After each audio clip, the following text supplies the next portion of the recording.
What's up guys, Sean here from SRK Cycles. I want to give you guys some tips on how to buy a used sport bike. What qualifies me to buy a used sport bike? A couple years ago, this is what I did. I bought bikes off of Craigslist and sold them to dealers.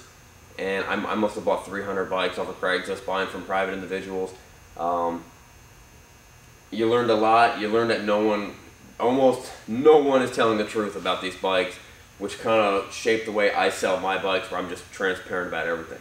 But, so these are a couple things that you got, I know you're excited about buying a bike, you're pumped, you kind of see the big picture, and you look at it like, man, look at how many girls I'm going to get with this bike, look at how fast I can go. You give the guy the money, you jump on it, you find out all this stuff when you get home. That's not the way to buy a bike. If this is your first bike that you're buying, and you're buying it used, spend at least a half an hour just walking around that bike, just kind of trying to see something new every single time, because you will see something new, and there's probably something wrong with it.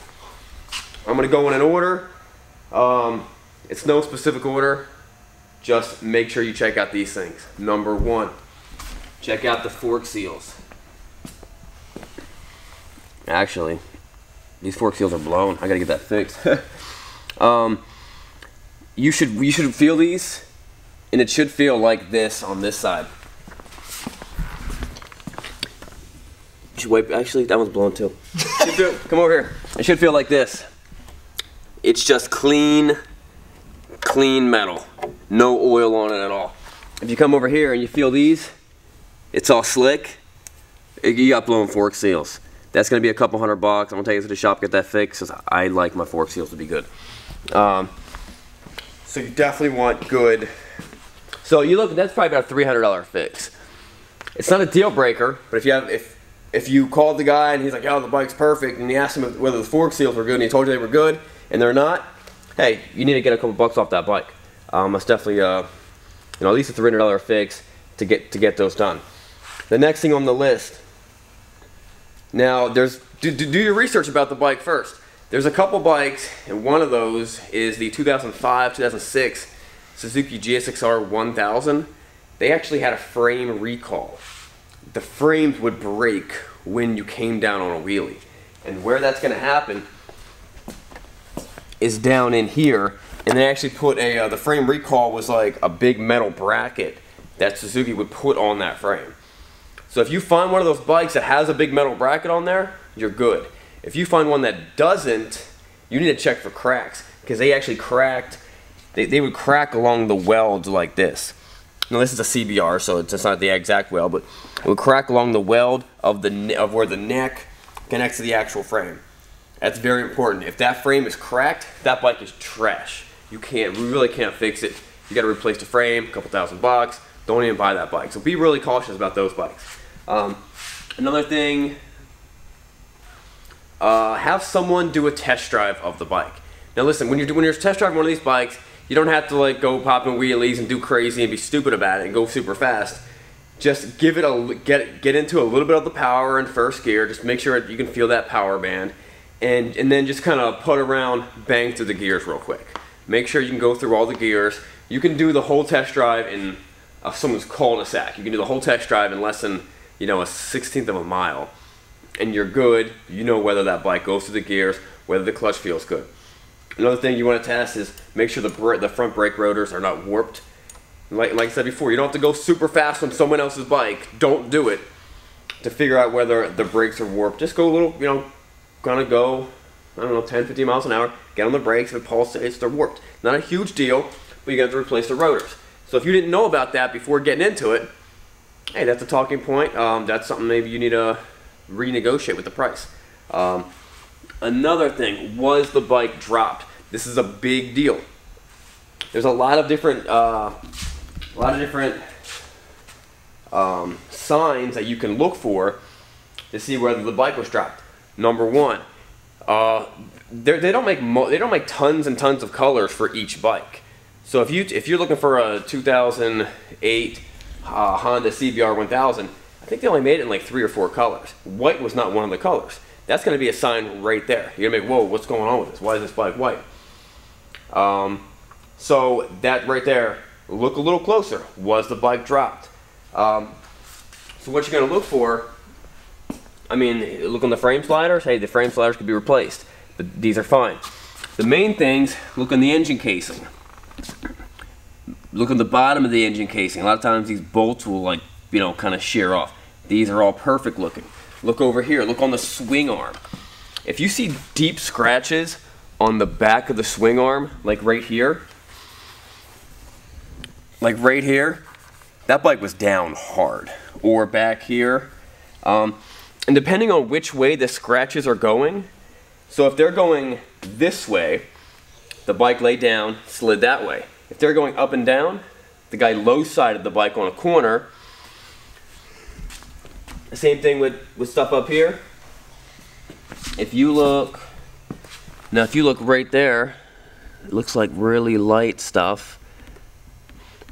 So I'm not really sure what happened, but it looks like they're going up like this. So maybe this bike was low-sided. I'm gonna keep on looking to see if I see any other signs of that. Now, people can replace things, but people won't replace everything. You may have low-sided your bike, broke your clip-ons, broke your fairing, but if all you did was to this lever was got a couple scratches on it, you're not gonna spend 50 bucks and replace it. You're gonna leave it on there. So there's always gonna be some signs that you can actually look on. Now I'm looking at this lever, there's nothing. Another big deal is your lower fork tubes. If the lower fork tubes have big scratches on them, it's definitely been down. And if there's any scratches on the frame, you know it's been down. If there's scratches on the tank, going this way or going this way, you know something happened. There's scratches up in the upper fairing. That's a big deal. Now if there's scratches on the side mirror, don't really worry. If light scratches, don't really worry about it. People rub that stuff against their garages all the time. That's why the mirrors fold in. So that's some good things to look for. Let me see. Oh, here's an example of that. Come over here. Look at this Vespa. You see two distinct scratch patterns on this. One going this way, which fits pretty much all the other scratch patterns, and then one going this way. You can tell right away this bike was in two different. It was dropped twice. One time they were low-siding it. One time they were going straight, and the thing fell over and slid that way. Not that having a bike being dropped is a big deal. I mean, I'm pretty sure this bike was dropped. My track bike was definitely dropped multiple times. Not that it's a big deal, but just make sure you know exactly what you're getting into. Don't have someone rip you off because they told you, hey, the bike was dropped, pay full price, and you realize, hey, this bike is not completely perfect. Don't pay full price. Another sign with this body, and I noticed this as soon as I got the bike, as soon as I saw the bike, was, you know, it's a white bike. You want to check for aftermarket plastics. If you look down right here, you can see the fiberglass. You can see the fiberglass work. So these are aftermarket plastics. Now, I'm cool with that because I like the bike. I like the way it looks and everything fits extremely tight. I spent some time checking that out. So I have no problem with that. And nothing, there's really no metal scratches on the bike other than on the top of that rear set. And who knows, I could have came from another bike. Another big thing to look for is your rims. Are there any dents in the wheels? Now, a lot of times that's going to happen when you get in an accident, and you're just going to see like a little bump right there. It might still hold air, but if you have a dent in your wheel, wheels are really expensive to replace, and it just kind of shows you that there was some axed tires. Tire for a sport bike, one, it's one of the most important pieces of the bike, but tires for a sport bike are going to cost you around 400 bucks, 450 bucks. You want to make sure that it's got a good profile, so it doesn't look like a V, you know what I mean? The guy wasn't running it in bad tire pressure, and it's got a good profile. That it also has good tread, and you want to check the manufacture date. There's going to be somewhere on here 4 numbers. Do some research on it, but there's 4 numbers on here, and that actually tells you month or year and week that the tires were made. Sometimes you get a nice bike like this that has it's 08, so it's almost 9 years old, but it has really low miles. It only has 5,000 miles. Sometimes you find a bike that has 300 miles. Oh, the tires look brand new. The tires might be brand new. I mean, the tires might be the original tires from that bike when it was brand new. Those tires are 10 years old. Do you really want to trust a super sport bike with 10-year-old tires? Now, you're not going to see cracks in them just because it's probably not old enough. If you do see cracks in the tires, you need new tires. I'm not saying don't buy the bike, I'm saying you need new tires. But if the tires are really, really old, you might want to consider replacing those tires because it's not going to give you the traction that the bike needs to give you for that bike. Strange wires. You want to keep your eye on strange wires. You know, is there a light kit on it? Are there wires just kind of hanging out weird places? What do those wires do? Ask a lot of questions. Pop the seat off. Do whatever you need to do. Take the key. Pop the rear seat off. If you can pop this seat off, pop that off. Are there weird wires in there? Does it have a power commander? Does it have a tuner? When you turn the key on, does the power commander actually come on? You know, when you turn the bike on, the power commander lights are going to come on. Does that actually work?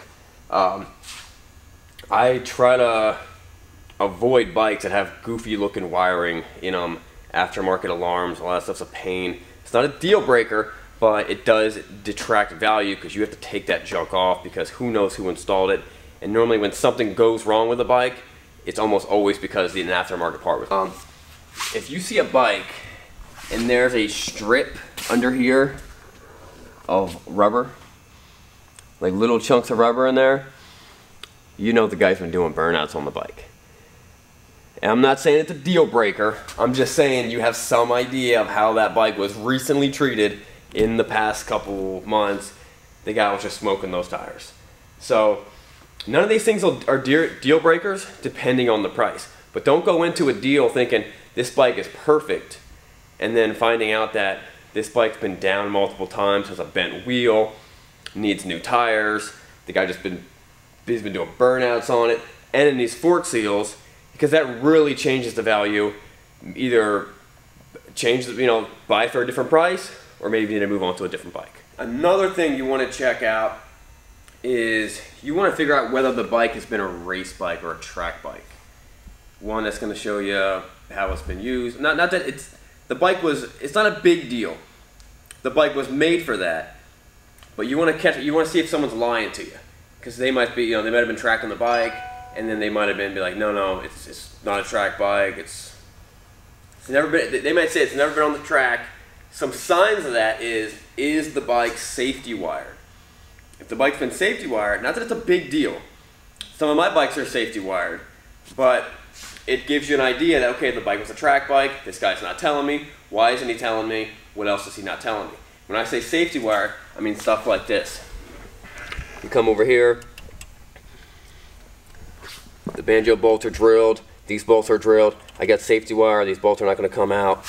I got safety wire on the oil filter down there. I got a plug in here. Just, race bike stuff. You want to check on that stuff because it's just the person who has the most information can make the most informed decision, and that's the best way for you guys to buy a bike. Alright guys, let me know if you have any questions, let me know if you have any more tips on buying sport bikes, and subscribe. We'll see you guys later.